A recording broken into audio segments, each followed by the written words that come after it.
Hey, what's up guys, we're back at it. I want to give you a quick tutorial on how to start your motorcycle on a hill. You can see we're on a slight decline right now. So what I'm going to do, we'll turn on the bike, we'll hit the switch there, and you can see I'm in first. So if I pull on the clutch, we're going to roll back. You see that?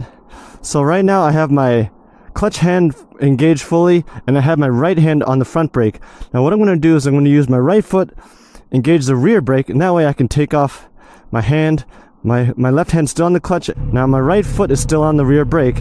And now you can just ease off the clutch, roll on the throttle, and you are off. Now same thing, I'll do it once again.